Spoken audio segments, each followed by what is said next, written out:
ಎಲ್ರಿಗೂ ನಮಸ್ಕಾರ. ಶಿವರಾತ್ರಿ ಹಬ್ಬದ ಶುಭಾಶಯಗಳು. ಸೊ ನಿನ್ನೆ ರಾತ್ರಿ ಒಂದು ವಿಡಿಯೋ ಅಪ್ಲೋಡ್ ಮಾಡಿದ್ದೆ. ಸೊ ಅದರಲ್ಲಿ ರಾಗಿ ಹಾಲಿಂದ ಕಿಲ್ಸ ಮಾಡೋದು ಹೇಗೆ ಅಂತ ತೋರಿಸಿದ್ದೆ.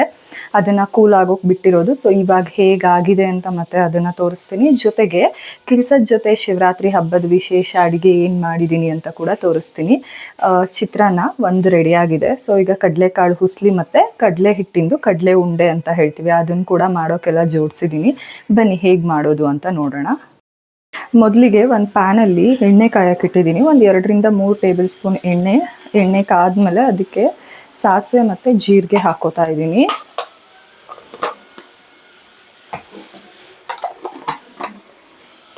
ಸಾಸಿವೆ ಜೀರಿಗೆ ಸಿಡಿದ್ಮೇಲೆ ಸ್ವಲ್ಪ ಕರಿಬೇವು, ಅದಕ್ಕೆ ಒಂದು 4 ಒಣಮೆಣಸಿನ್ಕಾಯಿ ಸೇರಿಸ್ತಾ ಇದ್ದೀನಿ. ಒಣಮೆಣಸಿನ್ಕಾಯಿನ ಅಷ್ಟೊಂದು ಖಾರ ಆಗಲ್ಲ, ಸ್ವಲ್ಪ ಸುಮ್ಮನೆ ಒಂದು ಫ್ಲೇವರ್ಗೆ ಒಂದು 4 ಸೇರಿಸಿರೋದು. ಆಮೇಲೆ ಮತ್ತೆ ಸ್ವಲ್ಪ ಖಾರದ ಪುಡಿ ಹಾಕ್ಕೋಬೇಕು.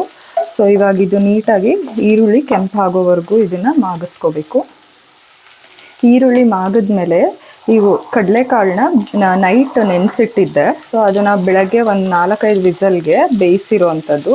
ಹೀಗೆ ಹಿಸ್ಕಿದ್ರೆ ಇದ್ರ ಹೊಟ್ಟೆ ಓಪನ್ ಆಗಬೇಕು. ಸೊ ಇಷ್ಟು ಮಟ್ಟಿಗೆ ಒಂದು 4-5 ವಿಸಲ್ ಹಾಕಿದ್ರೆ ಇದು ನೀಟಾಗಿ ಬೇಯುತ್ತೆ. ಸೊ ಇಷ್ಟು ಮಟ್ಟಿಗೆ ಕಡಲೆಕಾಳನ್ನ ಬೇಯಿಸ್ಕೊಂಡಿದ್ದೀನಿ. ಇದಕ್ಕೆ ಸ್ವಲ್ಪ ಜಾಸ್ತಿ ಸೇರಿಸ್ಬಾರ್ದು, ಒಂದು 1/4 ಟೇಬಲ್ ಸ್ಪೂನಷ್ಟು ಖಾರದ ಪುಡಿ. ಕಡಲೆಕಾಳು ಬೇಯಿಸುವಾಗ ಉಪ್ಪು ಹಾಕಿದ್ದೆ. ಸೊ ಇವಾಗ ನೋಡಿಕೊಂಡು ರುಚಿಗೆ ಸ್ವಲ್ಪ ಉಪ್ಪು ಸೇರಿಸಿ ಇದನ್ನು ನೀಟಾಗಿ ಮಿಕ್ಸ್ ಮಾಡ್ಕೋಬೇಕು. ಈ ಖಾರ ನೀಟಾಗಿ ಕಾಳು ಮತ್ತು ಈರುಳ್ಳಿಗೆ ಹೊಂದ್ಕೊಳ್ಳೋ ಅಷ್ಟು ನೀಟಾಗಿ ಮಿಕ್ಸ್ ಮಾಡಿಕೊಂಡ್ರೆ ಸಾಕು.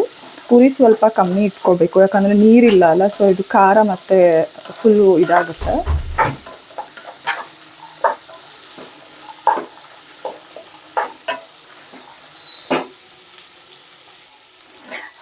ಒಂದು 2 ಮಿನಿಟ್ಸ್ ಅದನ್ನು ತಿರುಗಿಸ್ಕೊಂಡ್ಮೇಲೆ ಒಂದು 3-4 ಟೇಬಲ್ ಸ್ಪೂನು ತೆಂಗಿನಕಾಯಿ ಸೇರಿಸ್ತಾ ಇದ್ದೀನಿ. ಹಸಿ ತೆಂಗಿನಕಾಯಿ ಸೇರಿಸಿದ್ರೆ ಟೇಸ್ಟ್ ಇರುತ್ತೆ.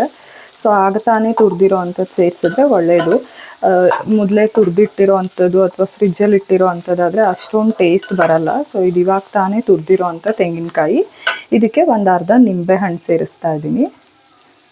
ನಿಂಬೆಹಣ್ಣು ಆಪ್ಷನಲ್ಲು, ಬೇಕಂದರೆ ಸೇರಿಸ್ಕೊಳ್ಳಿ, ಬಟ್ ರುಚಿ ಚೆನ್ನಾಗಿರುತ್ತೆ ಅಂತ ನಾನು ನಿಂಬೆಹಣ್ಣು ಸೇರಿಸ್ತಾ ಇದ್ದೀನಿ. ಸೊ ಇವಾಗ ಕಡಲೆಕಾಳು ಹುಸ್ಲಿ ರೆಡಿ ಆಯಿತು. ಇದು ಬಂದು ಕಡಲೆ ಹಿಟ್ಟು. ಇದರಲ್ಲಿ ಒಂದು 2 ಬೌಲಷ್ಟು ಕಡಲೆಗೆ ಒಂದು 4-5 ಟೇಬಲ್ ಸ್ಪೂನ್ ಆಗ್ಬೋದೇನೋ ಅಷ್ಟು ಬೆಲ್ಲನ ನೈಫಲ್ಲಿ ಎರ್ದಿರೋದು. ಇದು ಪೌಡರ್ ಥರ, ಅಂದರೆ ಗಟ್ಟಿ ಇಲ್ಲ, ಕುಟ್ಟಿದ್ರೆ ಪೌಡರ್ ಆಗಬೇಕು ಆಗಿದೆ. ಸೊ ನೈಫಲ್ಲಿ ನೀಟಾಗಿ ಎರ್ದಿರೋದು. ಈ ಕಡಲೆ ಪುಡಿಗೆ ಈ ಬೆಲ್ಲನ ಸೇರಿಸಿದ್ದೀನಿ. ಇದಕ್ಕೆ ತೆಂಗಿನಕಾಯಿ, ಅಂದರೆ ಹಸಿ ತೆಂಗಿನಕಾಯಿ ಸೇರಿಸ್ಕೋಬೇಕು.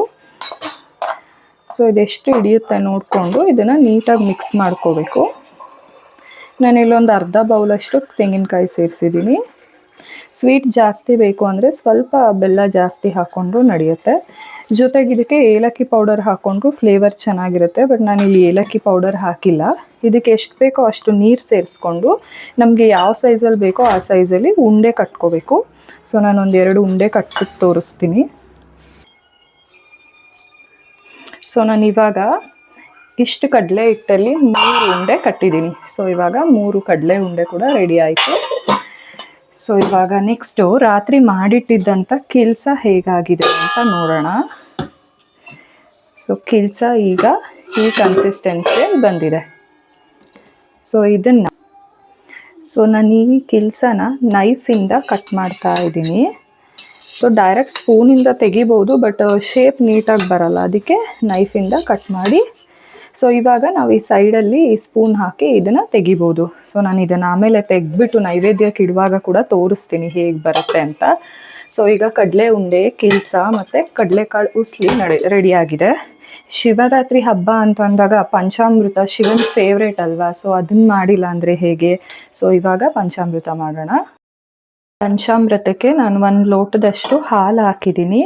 ಸೊ ಅದಕ್ಕೆ 1 ಲೋಟದಷ್ಟು ಮೊಸರು, ಎಳನೀರು, ಜೊತೆಗೆ ಕೆಂಪು ಕಲ್ ಸಕ್ಕರೆ. ಸೊ ಇದ್ರ ಜೊತೆಗೆ ತುಪ್ಪ, ಹಸುವಿನ ತುಪ್ಪ ಹಾಕಿದ್ರೆ ಒಳ್ಳೆಯದು ಅಂತ ಹೇಳ್ತಾರೆ. ಸೊ ಇಲ್ಲಿ 1 ಸ್ಪೂನಷ್ಟು ತುಪ್ಪ ಹಾಕ್ತಾ ಇದ್ದೀನಿ. ಸೊ ಈ 5 ಸೇರಿ ಪಂಚಾಮೃತ ಅಂತ ಹೇಳ್ತಾರೆ.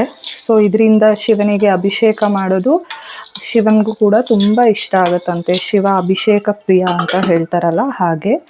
ಸೊ ಈ ಪಂಚಾಮೃತಕ್ಕೆ ನಾನು ಒಂದು ಬಾಳೆಹಣ್ಣು ಸಣ್ಣದಾಗಿ ಕಟ್ ಮಾಡ್ಕೊಂಡಿದ್ದೆ.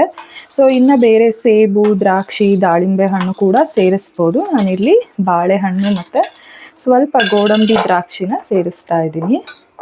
ಸೊ ಇವತ್ತು ನಮ್ಮನೇಲಿ ಶಿವನಿಗೂ ಕೂಡ ಈ ಪಂಚಾಮೃತದ ನೈವೇದ್ಯ ಆಗ್ತಾ ಇದೆ. ಸೊ ಇವಾಗ ಪಂಚಾಮೃತ ಕೂಡ ರೆಡಿ ಆಯಿತು.